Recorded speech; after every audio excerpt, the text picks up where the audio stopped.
A muchos se nos está acabando el tiempo y no nos damos cuenta. Puede ser que el año que venga, en esta misma fecha, uno de los que están aquí ya no esté. Y lo más importante es saber que vamos a morir para que podamos prepararnos para ese día de nuestra muerte. Porque les voy a decir una cosa, no solamente debemos de prepararnos para vivir bien, el hombre también debe prepararse para morir bien. Y les pongo un ejemplo. Tristemente, el hombre no se prepara para morir bien. El hombre solo se prepara para vivir bien. Por eso, para vivir bien se pasa trabajando de sol a sol. Para vivir bien se compra un terreno bonito. Para vivir bien en ese terreno bonito se hace una casa bonita. Para vivir bien a esa casa bonita la llena de muebles bonitos. Para vivir bien se compra una buena cama. Para vivir bien se compra unos buenos zapatos. Para vivir bien se compra la mejor ropa que pueda. Para vivir bien trata de comer bien. Y solo pensamos en vivir bien. Pero yo le pregunto, ¿qué es más seguro? ¿Que usted viva 100 años o que usted se muera antes de los 100 años? Es más seguro que usted se muera antes de los 100 años. Entonces, no solo debemos de prepararnos para vivir bien, también debemos prepararnos para morir bien. Mi papá pone un ejemplo que me encanta. Cuando mi papá mira a un joven que acaba de construir su casa y su casa está bien bonita, mi papá siempre va y le pregunta, oye, ¿dónde trajiste dinero para hacer esta casa bonita? Y el joven casi siempre dice, no tuve que trabajar mucho. Y mi papá dice, te felicito porque pudiste hacer una casa bonita. Pero también te voy a decir algo, esta casa bonita solo te va a dar lugar para que vivas unos 100 años. Y yo te pregunto, después de que te mueras y te vayas de esta casa bonita, ¿dónde vas a vivir? ¿Qué has preparado para vivir el resto de tu vida en la eternidad? Y casi todos se dan cuenta, la verdad es que no he preparado nada. O sea que si me voy de esta tierra no tengo absolutamente nada en la otra vida. Y qué triste es la existencia del hombre cuando llega a su final y no tiene nada donde pueda pasar la eternidad.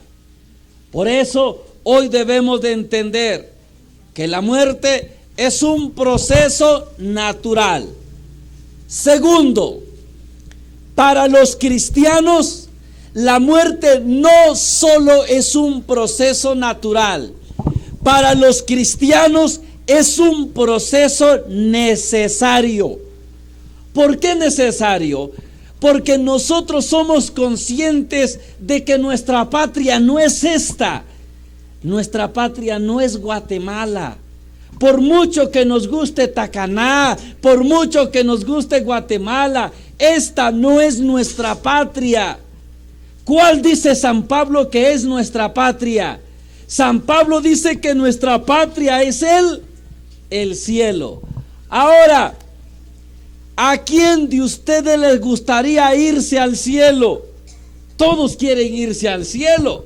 Yo le hago una pregunta a usted. ¿A quién le gustaría ver a Dios? Sinceramente, a todos, ¿verdad? ¿Y qué se necesita para ver a Dios? Morirse. O sea que para nosotros los cristianos que deseamos ver a Dios, así como dice el salmista dice, como anhela la sierva estar junto al arroyo, así anhela, Señor, mi alma estar junto contigo. Es decir, nuestra alma por naturaleza tiene deseo de estar cerca del Señor. Obviamente, nuestro cuerpo, nuestra humanidad no quisiera irse de esta tierra. Como humanos tenemos miedo a morir, pero como seres espirituales nos sentimos atraídos. Y por eso dirá San Agustín: mi alma está inquieta y no descansará hasta que descanse en Él. Por eso Jesús, hablando de este proceso necesario, Jesús dice en San Juan capítulo 12 versículo 24: si el grano de trigo no muere, no nace la nueva planta. Pero si muere, da mucho fruto. Escuche bien. Jesús dice que para dar fruto es necesario morir. O sea que para los cristianos la muerte es un proceso necesario para que podamos alcanzar la verdadera vida, para que alcancemos el objetivo máximo que tiene nuestra alma, que es estar junto al Señor, que es nuestro Creador. Por eso hay un canto que nosotros cantamos, que no sé cuál sea el título, pero tiene una frase que dice: hay que morir para vivir. Aunque suene a locura, para vivir en la vida eterna es necesario primero morir a esta vida. Así que aprendamos estas dos cosas primero y las recordemos para que no se les olvide. Lo primero que vamos a aprender es que la muerte es un proceso necesario y es un proceso inevitable. Es parte de la existencia del hombre. Ahora, aquí viene lo más difícil. Y por eso, de aquí en adelante, si se distrae, no va a entender nada. A partir de aquí en adelante, voy a enseñar 7 cosas que están conectadas entre sí.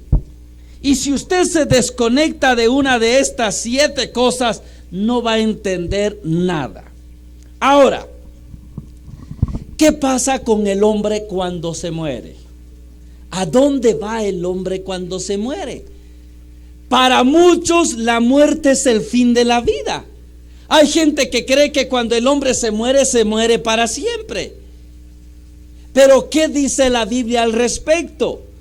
Para eso tenemos que estudiar primero de dónde venimos. Escúcheme bien, para saber a dónde vamos, necesitamos saber primero de dónde venimos. Y veamos de dónde viene el hombre.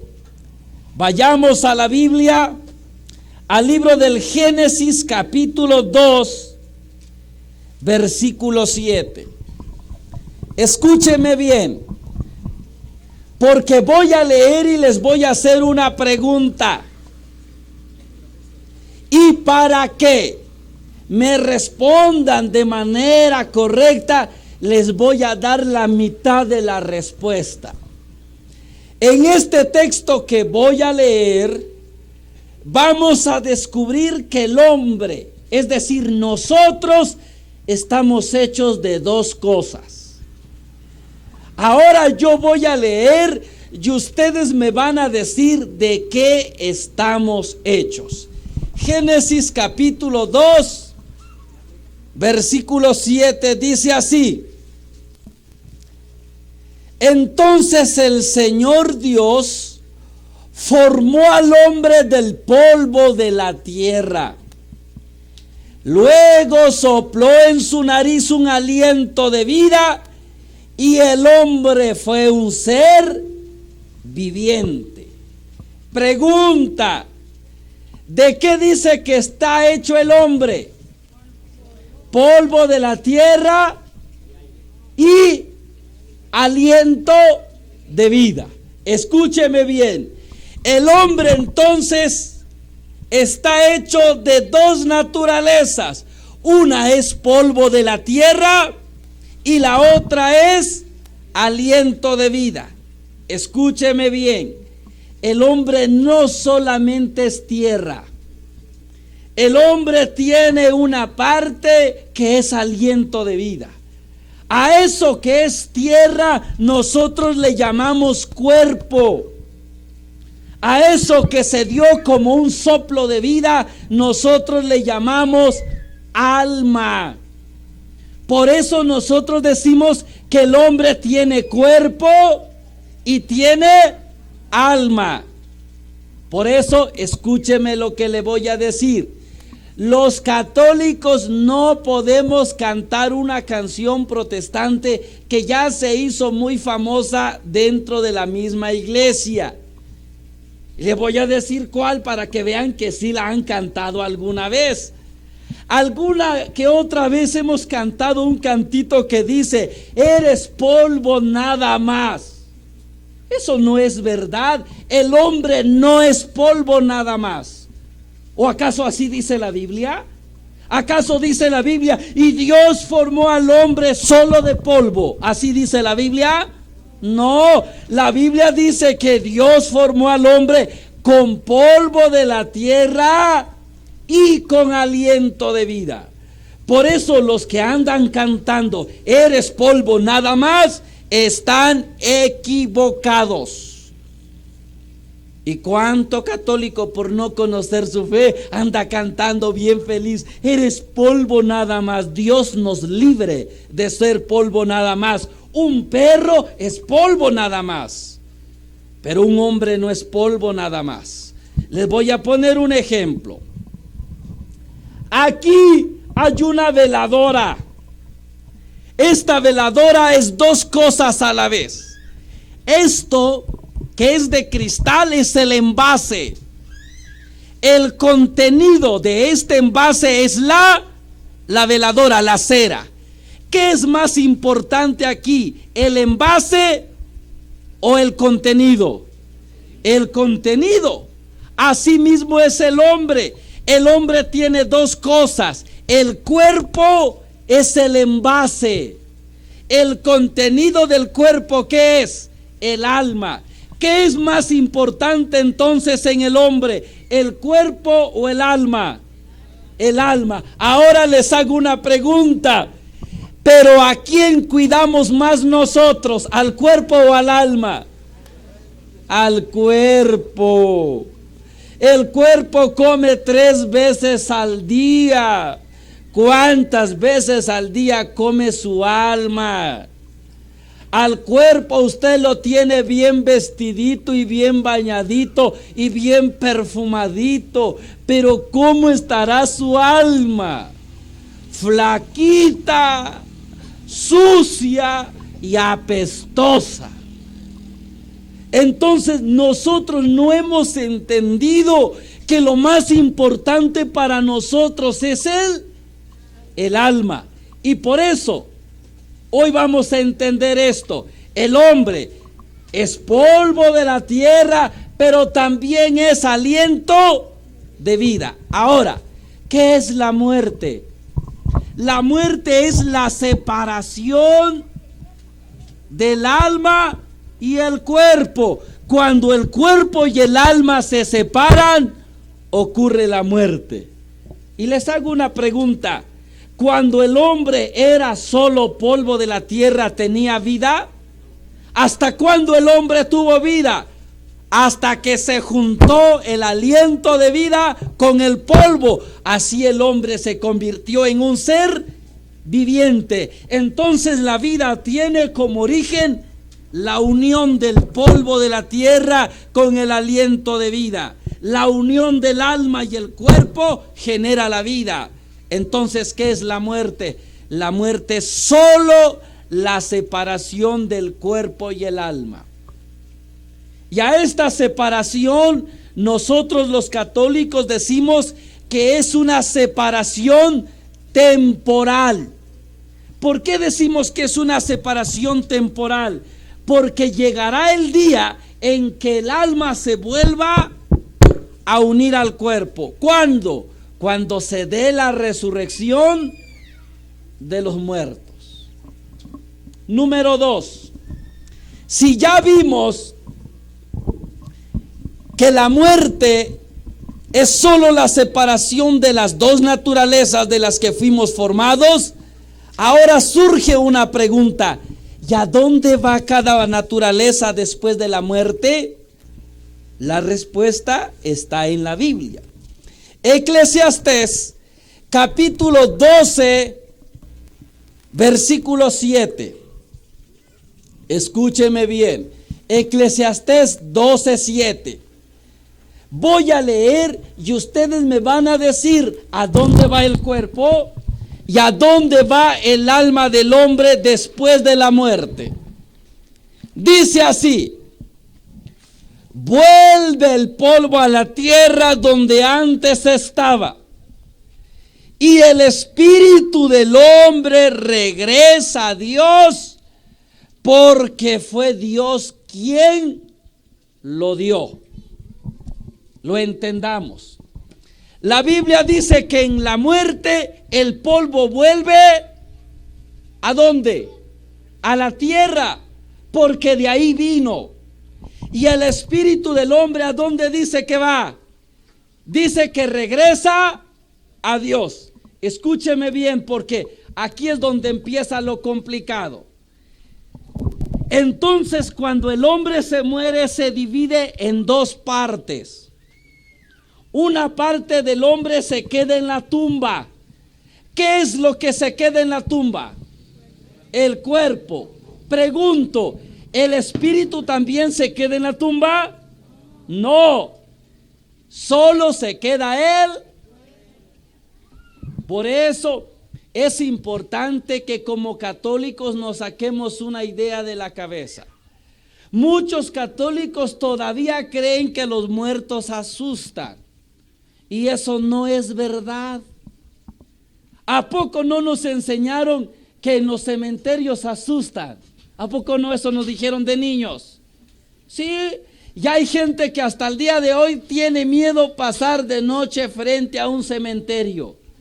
¿Y por qué? Es que asustan los muertos. No asustan. ¿Por qué no asustan? Porque lo que se quedó en la tumba, ¿qué cosa es? El cuerpo. ¿Y en qué se convierte el cuerpo? En polvo. ¿Y te puede espantar el polvo? No. Por eso los católicos no podemos enseñarle a nuestros hijos que los muertos asusten. Mi papá desde niño me enseñó y me dijo: mira, nunca le tengas miedo a un muerto. Los muertos no asustan. A quien debes de tenerle miedo es al vivo, y más si el vivo es bien vivo. Entonces sí, cuídate. Ahora, el cuerpo entonces se quedará en la tumba. Escúcheme bien. El cuerpo se queda en la tumba hasta que sea la resurrección de los muertos.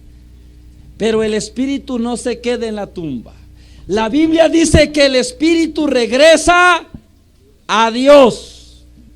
Y aquí es donde pasamos al número 3.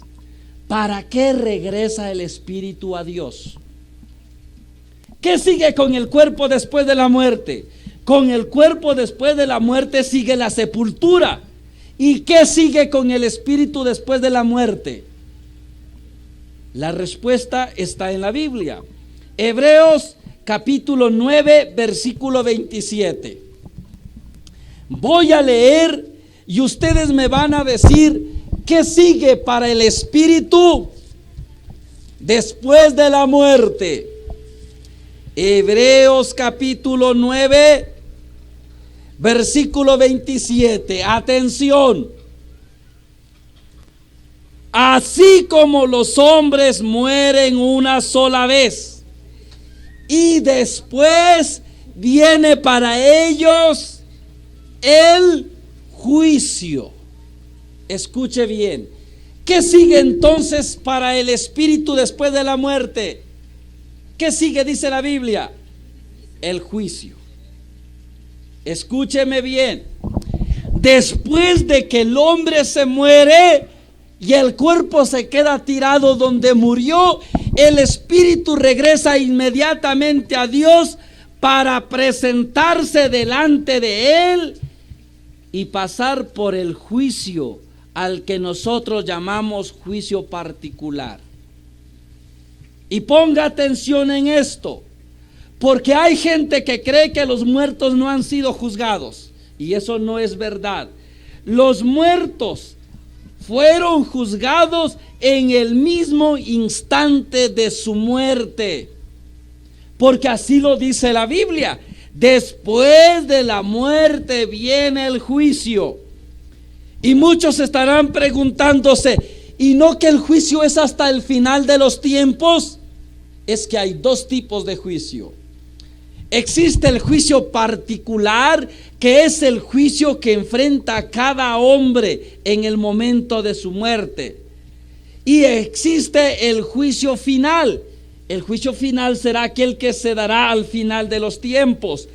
Pero el juicio que define la vida del hombre es el juicio particular.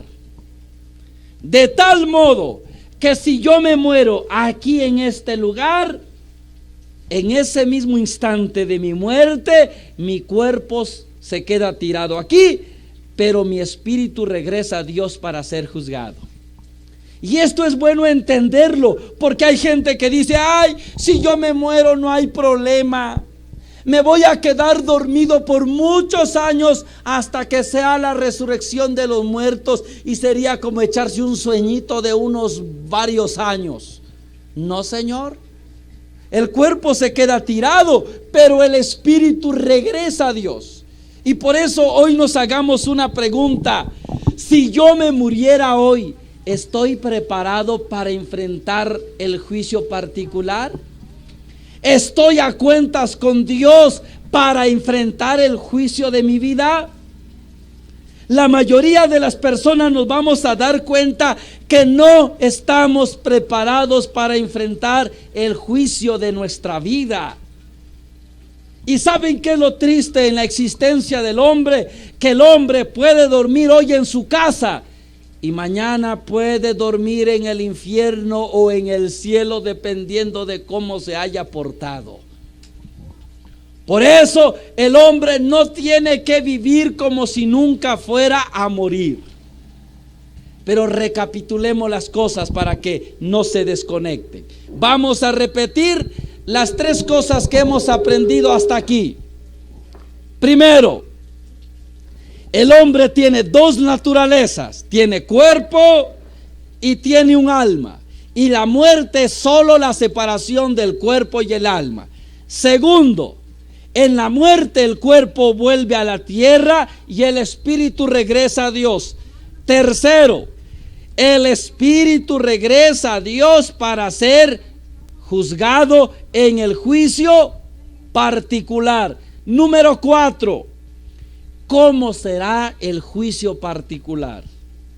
¿Cómo será el juicio de nuestra vida en el momento de nuestra muerte? La respuesta la encontramos en 2 de Corintios capítulo 5, versículo 10. 2 de Corintios capítulo 5, versículo 10. Escuchen lo que dice aquí, atención. Todos, escuche bien, todos hemos de comparecer ante el tribunal de Cristo. Grábese esto primero. Todos hemos de comparecer ante el tribunal de Cristo. Nadie puede escapar de la justicia divina. Allá no vale el dinero como hacemos con el policía. Es que yo quiero mi licencia de manejo, pero no quiero hacer el examen. Entonces sacas tu billetera y le das dinero y te dan tu licencia. Aquí en la tierra puedes evitar ver al juez si le das dinero al policía. Pero en cambio nadie puede escapar de la justicia divina y todos van a comparecer ante el tribunal de Cristo. ¿Para qué? Aquí viene lo mejor. Sigue diciendo, todos hemos de comparecer ante el tribunal de Cristo para que cada uno, escuche bien, para que cada uno reciba el premio o el castigo que le corresponda por lo que hizo durante su existencia corporal.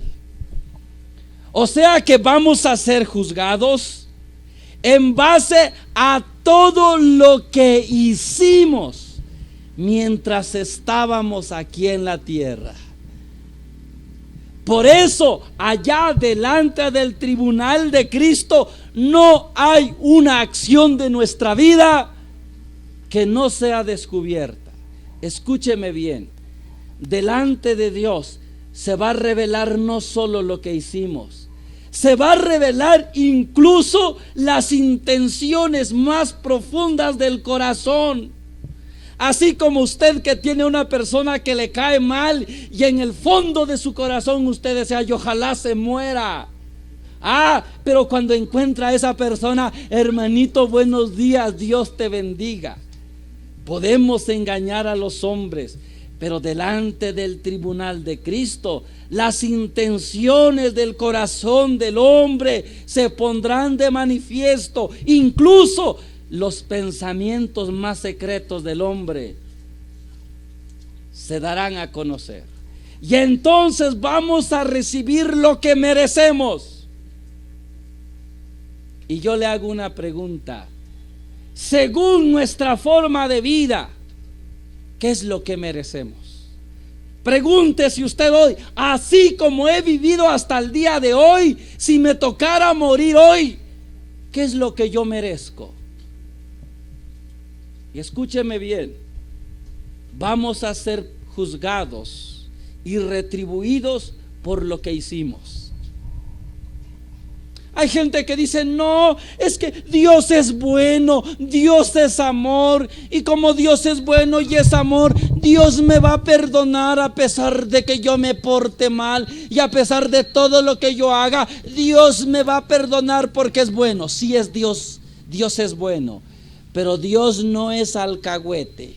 Eso sí, grábeselo bien. Dios es bueno, pero Dios no es alcahuete de nadie.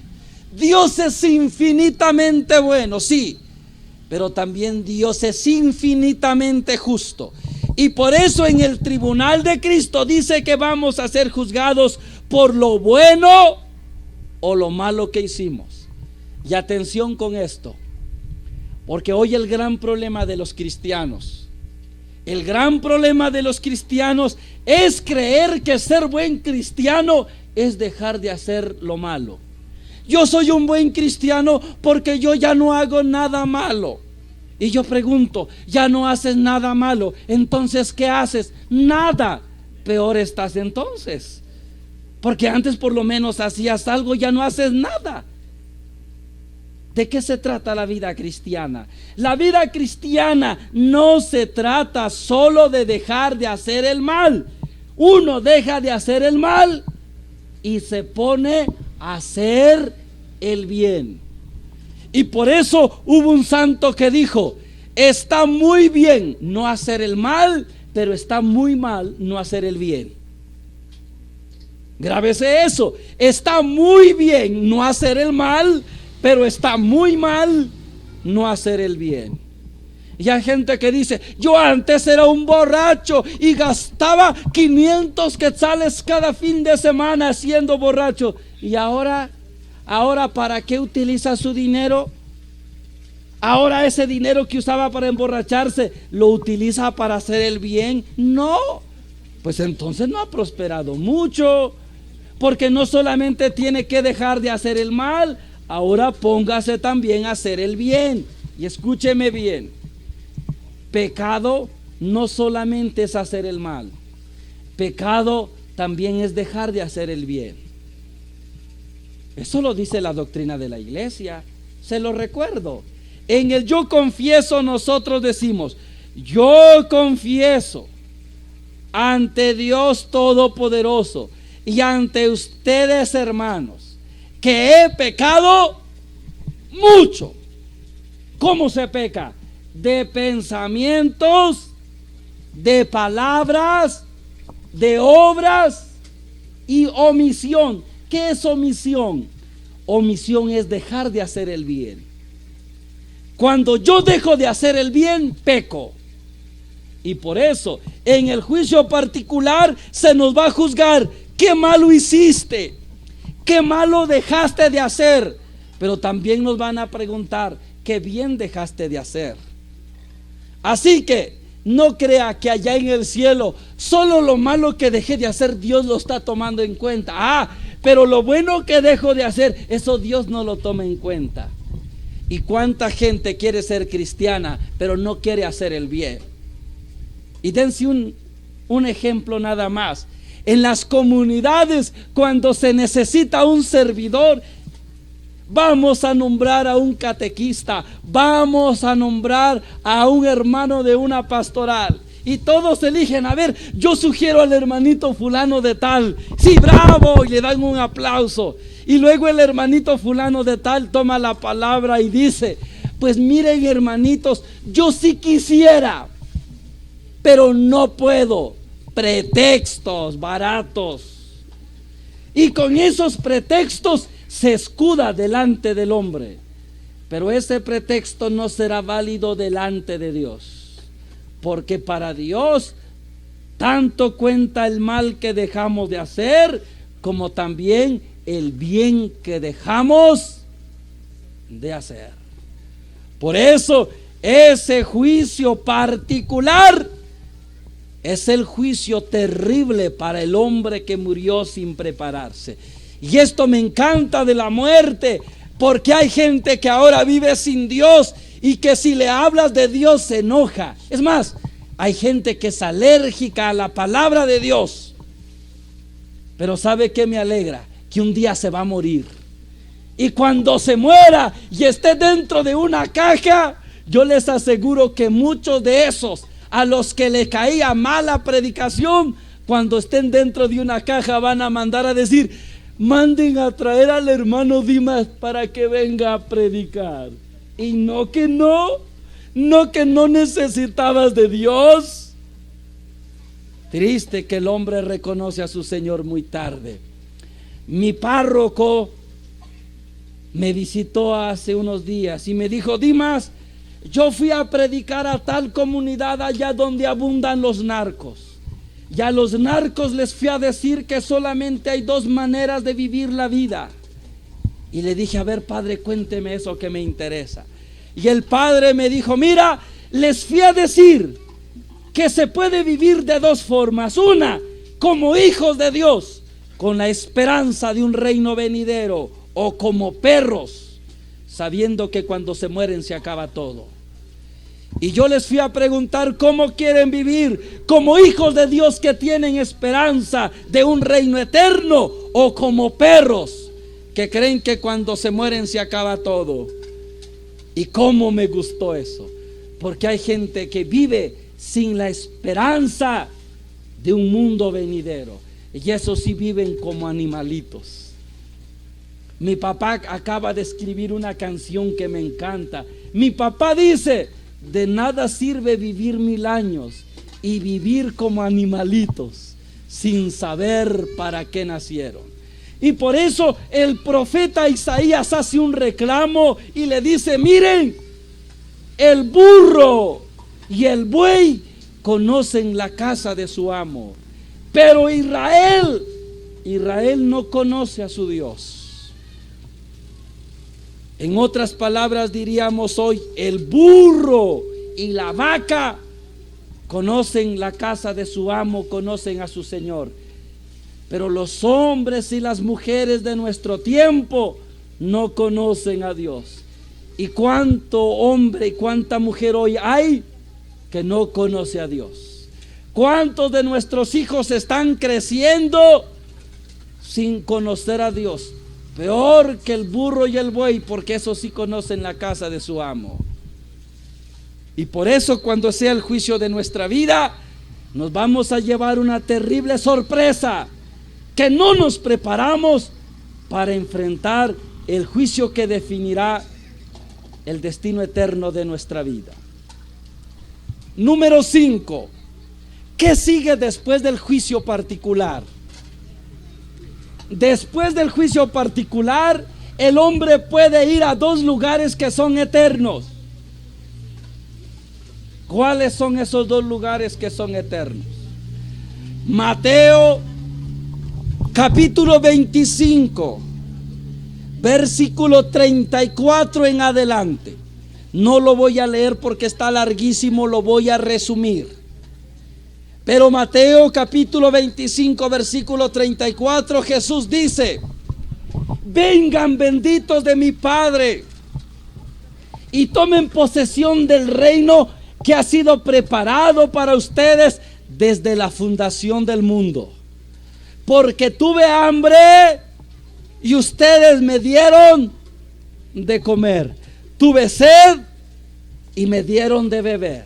Estuve desnudo y me vistieron. Fui forastero y me recibieron en su casa. Estuve enfermo y en la cárcel y ustedes me fueron a visitar.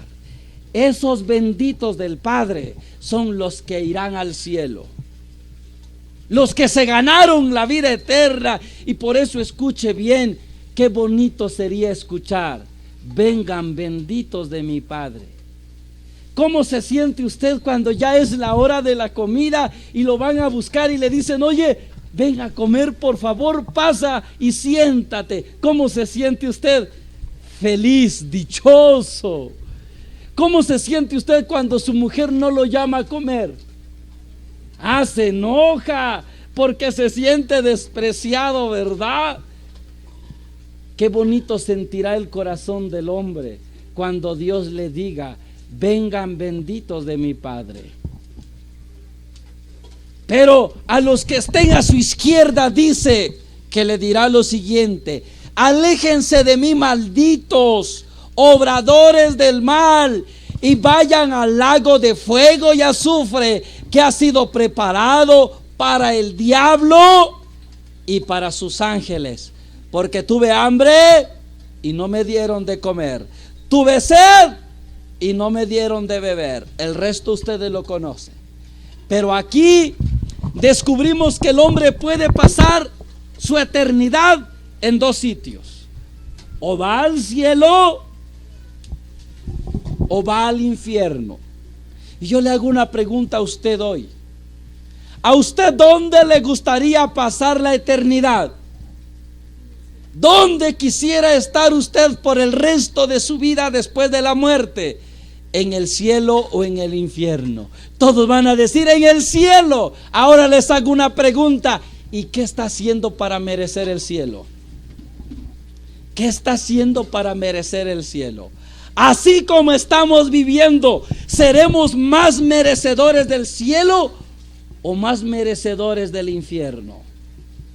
Por eso es bueno que hoy confrontemos nuestra vida y nos demos cuenta que no hay dos alternativas aparte de estas para el hombre, más que solo el cielo o el infierno. Por eso aquellos que andan cantando que 4 caminos hay en la vida, esos están equivocados. No les vaya a pasar a usted como aquel borracho que le prometió a su mujer y le dijo: mira, vieja, por mi madrecita que dejo de ser borracho. No pasaron ni 8 días y llegó de nuevo borracho el sinvergüenza. Cuando se acordó que ya iba llegando a su casa y que le había prometido a su mujer ya no emborracharse, dijo: ¿qué voy a hacer para que mi mujer no me pegue? Ya sé, voy a llegar feliz, voy a llegar cantando. Y se preparó. Cuando entró a su casa se puso a cantar: 4 caminos hay en la vida. Y escuchó la mujer que venía borracho cantando: 4 caminos hay en la vida. La mujer fue y agarró un sartén y le puso 2 sartenazos en la cabeza y le dijo: ¿qué 4 caminos ni qué 8 cuartos? Solo hay 2 caminos, ¿te vas o te compones? Así mismo, el hombre no tiene 4 caminos. El hombre solamente tiene 2 alternativas: o se hace merecedor del cielo o se hace merecedor del infierno. Del cielo no voy a hablar, porque del cielo nadie duda. Del infierno sí voy a decir algo, porque hay gente que dice: no, yo no creo que exista el infierno. Yo creo que Dios es bueno y a pesar de lo que hagamos, Dios nos va a salvar. Por eso yo no creo en el infierno. El padre Jorge Loring decía: ¿no crees en el infierno? No te preocupes, porque muy pronto lo sabrás. Muy pronto lo vas a comprobar con tus propios ojos. Y hay gente que dice: ¿cómo Dios puede mandar a una persona al infierno si Dios es bueno? Y porque Dios es bueno, yo creo que Dios no va a permitir que yo me vaya al infierno. Ya les dije, Dios es bueno, pero Dios no es alcahuete. Y el libro de Eclesiástico dice que el amor de Dios es del mismo tamaño que su justicia. O sea que Dios es infinitamente bueno, pero también es infinitamente justo. Porque Dios es infinitamente bueno, Dios puede perdonar cualquier pecado del que nosotros nos arrepintamos. Pero como Dios es infinitamente justo, Dios no puede perdonar un pecado que nosotros no nos hayamos arrepentido. Y por eso, cuando una persona se va al infierno, no se va al infierno porque a Dios le falte amor. Se va al infierno porque le faltó la capacidad de arrepentirse. Y el que muere eternamente sin arrepentirse, sufrirá eternamente la consecuencia de sus actos. No porque Dios no tenga amor, sino porque el hombre no tiene el valor de arrepentirse de sus pecados. Por eso el hombre tiene que entender que Dios no condena a nadie. Dios no agarra, así como muchos pintan, que Dios va a agarrar al hombre en el juicio del pelo. A ver, tú te vienes y te vas al infierno. Dios no los agarrará del pelo y los agarrará rumbo al infierno. El juicio será de conciencia. Y los que murieron en el mal se sentirán atraídos por el mal, así como el imán atrae un clavo. Asimismo, los que murieron en el mal serán atraídos por el infierno, por el mal. Dios no los va a agarrar del pelo ni les va a dar una patada en el trasero. Porque el hombre es el constructor de su propio destino. Y por eso, cuidado con escudarse en esa falsa misericordia. Dios es bueno y como Dios es bueno, Dios me va a perdonar. Les pongo un ejemplo para que me entiendan. ¿Qué pensarían ustedes de mi papá? Si mi papá es el jefe de la policía y un día yo entro a un banco y asalto ese banco y en eso llega la policía y me arresta y me esposa. Cuando ya estoy amarrado, llega mi papá, me sube a la patrulla, pero no me lleva a la cárcel, me lleva a la casa y me deja viendo la televisión. ¿Qué pensarían ustedes de ese policía? ¿Es justo o es injusto? ¿Por qué es injusto? Porque no me llevó a la cárcel, pero él me ama. Y porque él me ama, él debería de llevarme a la casa o a la cárcel. Aunque me ame, él tiene que llevarme a la cárcel, porque el amor no se opone a la justicia. El hecho de que mi padre me ame no significa que tenga que ser alcahuete, como muchas mamás. Su hijo es un borracho y la mamá es la primera alcahueta. Es que yo lo quiero mucho. Querer al hijo no es alcahuetearlo. Querer al hijo es decirle: mira, hijito, borracho, borracho aquí no entras. Si vienes borracho, lo siento mucho, te duermes allá junto con el chucho allá afuera. Eso es querer al hijo, que el hijo enderece su camino. Si usted no hace nada por enderezar el camino del hijo, usted no lo quiere. Porque el libro del Proverbios dice El que te ama te corrige, el que te quiere te aporrea. Pero no somos tan alcahuetes. Y como nosotros somos alcahuetes, creemos que así va a ser Dios. Y creemos incluso muchos que a Dios se les puede comprar con dinero. Hay gente que cree que puede comprar a Dios con dinero. Por eso nunca cambia de vida.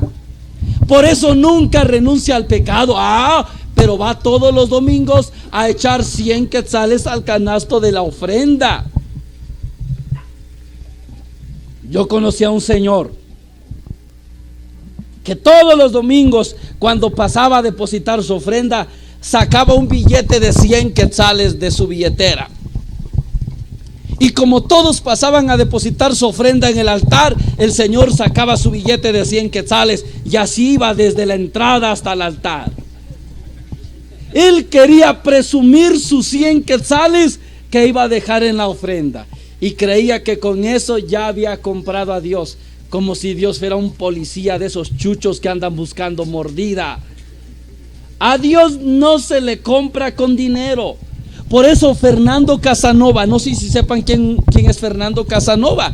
Fernando Casanova dice una frase dura pero cierta. Fernando Casanova dice: si tú crees que puedes comprar a Dios con tu dinero, pues estás equivocado. Porque a Dios no le interesa tu cochino ni tu mugroso dinero. A Dios le interesa tu corazón. Y el hombre que no arregla su vida delante de Dios, aunque dé mucho dinero, eso no lo va a salvar. Por eso, entendamos hoy, el hombre tiene dos destinos: cielo o infierno. Y aquí viene la parte más difícil. Ahora, cuando los católicos rezamos por un muerto, ¿por quiénes rezamos? ¿Por los del cielo o por los del infierno? Por ninguno de los dos. Le voy a decir por qué. ¿Los del cielo necesitan nuestra oración? No, ya están en el cielo, ya no necesitan nuestra oración. ¿Los del infierno necesitan nuestra oración? No, porque ya está condenado. Y el que se ha condenado, no hay forma de salvarlo. Aunque se rece 1.000.000 de santos rosarios, se ofrezca 1000 misas, no se puede salvar a quien se condenó. Entonces, ¿por quién rezamos? Ahí les va. Nosotros los católicos creemos que existe un estado de purificación al que llamamos purgatorio. ¿Y qué es el purgatorio? El purgatorio es la antesala del cielo. Es decir, todos los que mueren en gracia de Dios no perfecta, antes de entrar al cielo, necesitan purificarse totalmente. Voy a tratar de explicárselo, aunque el tiempo ya se me está acabando. Y no es porque no lo quiera explicar, es porque tengo que irme de aquí a una hora exacta. Tengo otra actividad lejísimo de aquí. El purgatorio es la antesala del cielo. Y escuche bien, ¿de dónde sale la idea del purgatorio? De aquí. El Apocalipsis capítulo 21 versículo 27 dice, ahí, refiriéndose al cielo, dice: no entrará nada manchado. Escúcheme bien, en el cielo no entra nada manchado. Ahora yo les hago una pregunta: ¿quién de los que está aquí puede decir, mire, la verdad, yo soy tan bueno, pero tan bueno, que yo no tengo ninguna mancha en mi alma? ¿Hay alguien que puede decir eso? ¿Habrá un hombre que no haya manchado su alma? ¿Cómo entonces queremos ir al cielo si tenemos el alma manchada? Muchos, a pesar de que sean buenas personas, mancharon su alma, ¿sí o no? Y no se puede entrar en el cielo si se tiene mancha alguna del pecado.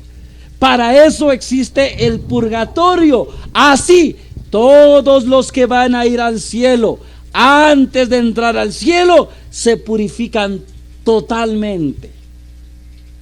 Yo trabajé en una empresa japonesa donde fabricábamos piezas de autos Y ahora que vi el dron, los primeros drones se fabricaron en esa empresa.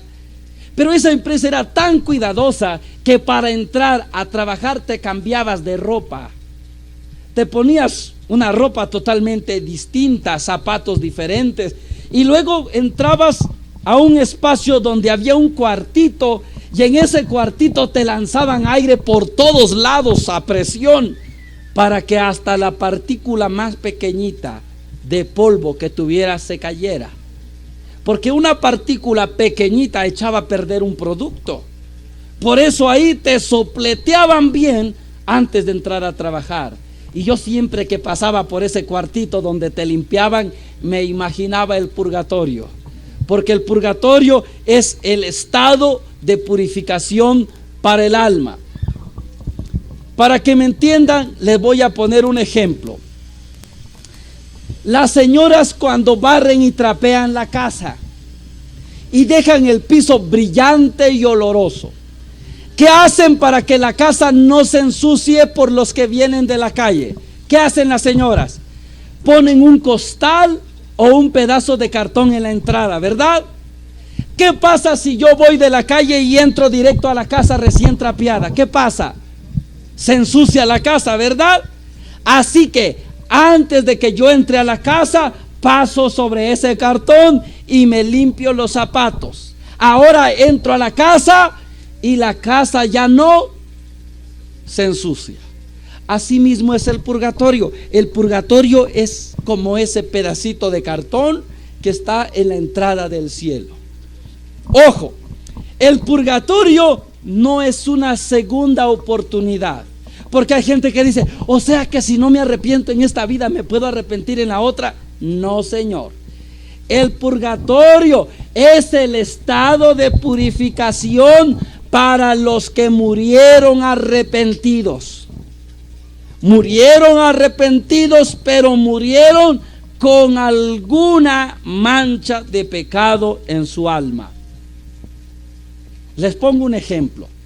Imagínense que de aquí a Tacaná estuviera muy lejos. Imagínense que de aquí a Tacaná hubiera una gran distancia y que solamente hubiera un carro, como pasa en muchas aldeas, que sale a las 4 de la mañana y que regresa a las 12 del día. En ese carro se suben 3 señoras. Una señora que es bien pilas, otra que es media pilas y otra que no tiene ni pilas. Esas 3 señoras llegan corriendo a Tacaná y cada una se va a hacer sus cosas.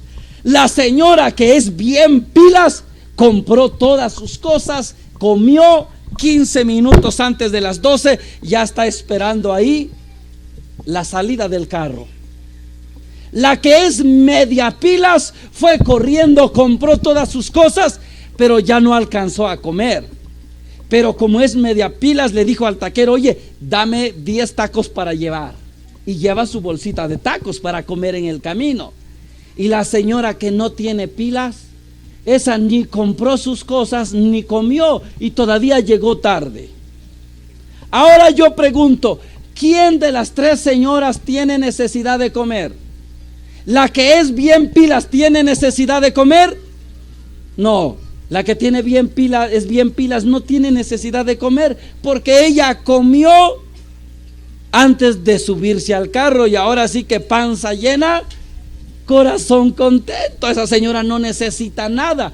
Esa señora es como las almas que murieron en perfección total, murieron en gracia de Dios, no tienen ninguna deuda y van derechitos al cielo.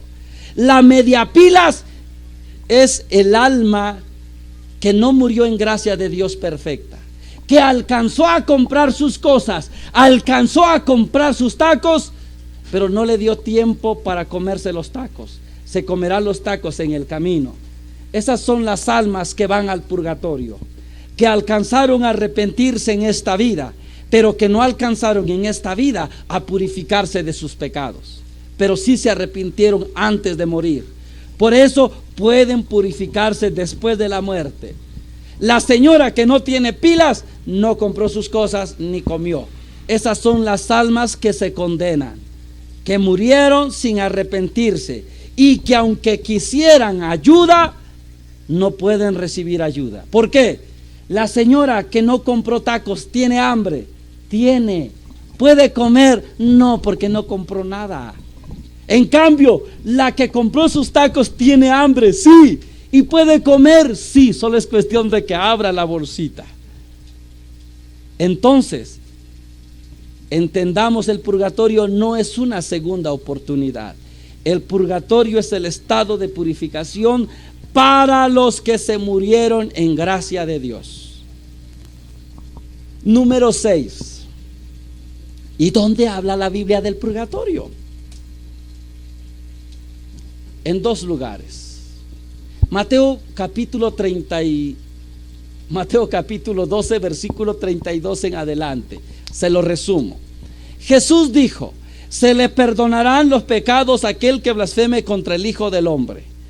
Pero aquel que blasfeme en contra del Espíritu Santo no tendrá perdón ni en esta vida ni en la otra. Escúcheme bien. Jesús dice: ni en esta vida ni en la otra. O sea que con eso Jesús está dando a entender que hay pecados que pueden ser expiados en la otra vida. ¿Y dónde es que se pueden expiar los pecados en la otra vida? Los que no son católicos no creen en el purgatorio. Y yo les pregunto, si no existe el purgatorio, entonces, ¿dónde en la otra vida es que se pueden expiar los pecados? Si me dicen que es el cielo, no, señor, porque en el cielo nadie puede entrar con pecados. Si me dicen que es el infierno, tampoco es el infierno, porque quien va al infierno no puede salir. Entonces, ¿dónde se pueden expiar los pecados en la otra vida? Ahí nace la idea de un estado de purificación al que nosotros llamamos purgatorio. Segundo, en Primera de Pedro capítulo 3, versículo 19, dice que cuando Jesús murió, fue a predicar a los espíritus que estaban encarcelados. Escúcheme bien. Dice que Jesús fue a predicar a unos espíritus que estaban encarcelados. Yo pregunto a los que no creen en el purgatorio, ¿dónde estaban encarcelados esos espíritus? Si me dicen el cielo, no, señor, el cielo no es una cárcel. Si el cielo fuera una cárcel, ¿quién quisiera ir a la cárcel? Nadie. Tampoco es el infierno, porque del infierno nadie puede salir. Entonces, ¿dónde estaban encarcelados?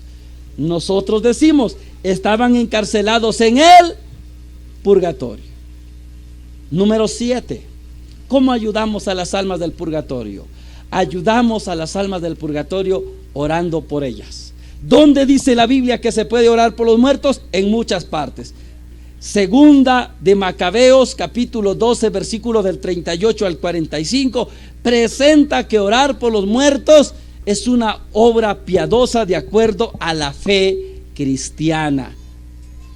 Así que orar por los muertos no es algo del otro mundo. Hay gente que dice, pero ¿para qué oramos si ya se murió, ya no sabe nada? Es que esa gente cree que el hombre se muere y se acaba para siempre. Son los que creen que el hombre es polvo nada más. Por eso ellos que creen que el hombre es polvo nada más, creen que cuando el hombre se murió, ya se acabó. Pero nosotros sabemos que la muerte no acaba la existencia del hombre, porque muere el cuerpo, pero no el alma. Y nosotros no oramos por el cuerpo, nosotros oramos por el alma. Entonces tiene sentido orar. Y Jesús oró también en San Juan capítulo 11, versículo 35. Jesús oró por su amigo que se había muerto. ¿Cómo se llamaba su amigo? Lázaro. Alguien dice, sí, pero Jesús oró porque lo iba a resucitar y ustedes oran y no lo resucitan. Claro, nosotros no oramos porque lo podamos resucitar, nosotros oramos porque encomendamos el alma al que sí lo puede resucitar. ¿Y ese quién es? Cristo. Número 8, y con esto termino. Una vez que todas las almas se hayan purificado, el purgatorio va a desaparecer y solamente existirá el cielo y el infierno por la eternidad. Vamos a recapitular las 8 cosas que vimos, a ver si se acuerdan. Primero, el hombre fue hecho de 2 cosas: polvo de la tierra y aliento de vida. Y la muerte es solo la separación del cuerpo y el alma. Segundo, cuando el hombre se muere, el cuerpo va a la tumba y el espíritu regresa a Dios. Tercero, el espíritu regresa a Dios para ser juzgado en el juicio particular. Cuarto, en el juicio particular vamos a ser juzgados por lo bueno o lo malo que hicimos. Quinto, después del juicio particular podemos ir al cielo o al infierno. Algunos al purgatorio antes de participar del cielo. Sexto, ¿cómo sabemos que existe el purgatorio? Sabemos que existe el purgatorio porque Jesús habló de la posibilidad de que se puedan expiar unos pecados después de la muerte. Séptimo, ¿cómo se ayuda a las personas que están en el purgatorio? Rezando por ellas. 8. Después de que todas las almas se hayan purificado, desaparecerá el purgatorio y quedará el cielo y el infierno. 9. Al final, cuando se dé la consumación de los siglos, el alma tomará de nuevo su cuerpo. Y así como el cuerpo acompañó al alma a pecar, así mismo lo acompañará al infierno. Y así como lo acompañó a hacer el bien, así mismo lo acompañará al cielo. ¿Estamos claros? Van a decir, uy, complicado aprender tantas cosas. Ahora sí, un consejo para los que estamos vivos y me voy. Miren, para que cuando a nosotros nos toque morir, podamos descansar en paz y podamos vivir eternamente en la luz del Señor, se necesitan dos cosas. Para que usted a la hora de su muerte, usted pueda descansar en paz, usted necesita morir en paz. Si usted no muere en paz, no tiene sentido andar pidiendo después, descanse en paz, descanse en paz. ¿Cómo va a descansar en paz si no murió en paz? Por eso es importante que aprendamos a estar en paz con todos. Hágase una pregunta a usted: ¿con quién no estoy en paz? Siempre que salgo de mi casa, yo trato de salir en paz, porque puede ser que un día yo ya no regrese. Puede ser que me toque morir fuera de mi casa. Y si me toca morir fuera de mi casa, voy a morir en paz, porque salí en paz. Y los que se queden en la casa se quedarán en paz, porque nos despedimos en paz. Tristemente muchos se mueren sin estar en paz, y muchos se quedan sin estar en paz. El que se muere y no está en paz se condena. El que se queda y no se queda en paz tiene remordimientos de conciencia. Por eso dicen que frente a una tumba hay dos que lloran. Unos lloran de amor y otros lloran de remordimientos de conciencia. También, para que tenga sentido y que brille para él la luz perpetua, para que brille sobre mí la luz perpetua, yo tengo que morir siendo hijo de la luz. Si muero en tinieblas, es imposible que brille para mí la luz perpetua. Por eso aprendamos a estar en paz. Ahora que estamos vivos, nos tratemos en paz. Y cuando se vaya el que se tiene que ir, pues aprendamos a aceptar la muerte. Yo veo a mi mamá, veo a mi papá y veo a mis hermanos, y yo me hago una pregunta: ¿quién de nosotros se irá a ir primero? Es duro, el corazón no quisiera aceptar eso, pero algo que yo procuro es que estemos en paz, para que así el que se vaya en paz, y los que nos quedemos en paz. Hoy hágase una pregunta: ¿cómo está viviendo usted? Sobre todo los casados. ¿Está en paz con su marido? ¿Está en paz con su mujer? Porque le voy a decir una cosa: ese hombre que tiene a su lado y esa mujer que tiene a su lado no va a ser su marido para toda la vida. ¿Hasta cuándo le dijo el padrecito que iba a ser? Hasta que la muerte lo separe. Así que el tiempo se le está acabando con esa persona. Y por eso disfrute cada día al lado de esa persona que usted eligió, porque se le está acabando el tiempo. Mi papá dice que recién le preguntó a mi mamá y que le preguntó: ¿qué piensa sobre el día de nuestra muerte? ¿Quiere morirse primero o quiere quedarse? Y que mi mamá le dijo: no me gustaría morirme primero, pero tampoco me gustaría quedarme solita. A mí me gustaría que nos muriéramos juntos. Obviamente no nos podemos morir juntos a menos de que nos embarranquemos en el mismo carro. Entonces, vivamos preparados. Y así el día de nuestra muerte tendrá sentido. Les pongo un ejemplo que me pasó y me voy. Un día, cuando me tocó ir a Estados Unidos, mi hermano mayor me recibió en Estados Unidos y me trató como si yo hubiese sido el rey de Inglaterra. Me trató tan bien que más que mi hermano parecía mi papá. Incluso a veces llegaba a la casa y mi ropa ya estaba lavada y planchada, y preguntaba: ¿y quién se llevó mi ropa, lo lavó y lo planchó? Y él con vergüenza decía: yo. Y me di cuenta que mi hermano de verdad me quería. Y dije: antes de que yo me regrese a México, le voy a agradecer a mi hermano todo lo que ha hecho por mí. Antes de que me vaya, le voy a dar un beso y un abrazo, porque también lo amo, porque es mi hermano. Pero como culturalmente no estamos acostumbrados a dar muchos besos y abrazos, como que nos da vergüenza, ¿sí o no? Por ejemplo, yo tengo mi hermano que siempre que me saluda me dice: Dimitas, buenos días, y me da un beso en el cachete y en la frente.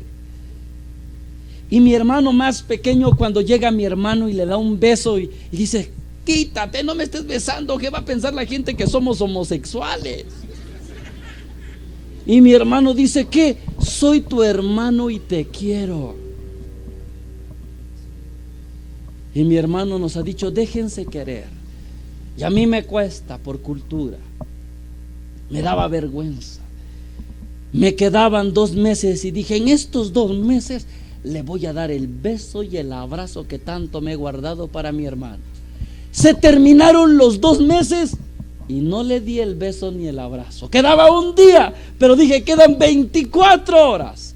En esas 24 horas les voy a dar el beso y el abrazo que tanto le di a mi hermano. Se terminaron las 24 horas y no les di el abrazo. Mi hermano me llevó al aeropuerto y entonces dije: ahora sí, cuando yo me despida de él, ahora sí le voy a dar el beso y el abrazo que me he guardado para él. Llegué al aeropuerto y me dijeron: mire, pase por aquí, registre su maleta ahí. Y pasé, y cuando intenté regresar a despedir a mi hermano, me dijeron: usted ya no puede regresar, usted siga de frente. Llegué a la sala de espera y dije: tiene que haber alguna salida para regresar a ver a mi hermano y darle el beso y el abrazo que me he guardado para él desde hace mucho tiempo. Me puse a buscar a mi hermano una salida, no había una salida.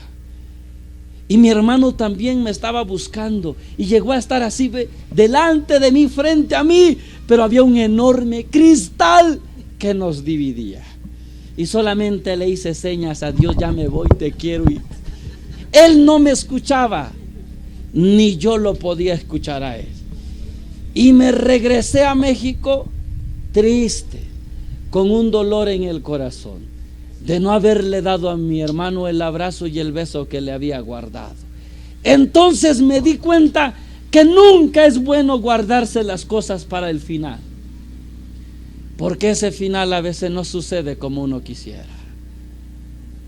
Y por eso mi hermano vino a México este año. Después de casi 15 años de no venir a México, vino a México y yo estaba en Ecuador. Yo deseaba estar en México para darle el beso y el abrazo que me he guardado para mi hermano. Hace poco le pregunté cuándo vas a venir y me dijo posiblemente vaya en junio, y sigo guardando el beso y el abrazo. Por eso no es bueno. Desde ahí aprendí, todo lo que vamos a decir y lo que vamos a dar lo demos ahora que estamos en vida, porque muchos darían lo que fuera por resucitar a la persona que no se abrazó y a la persona que no se le dijo lo importante que era para nosotros. Demasiado tarde. Muchas gracias por su atención. Que Dios les bendiga.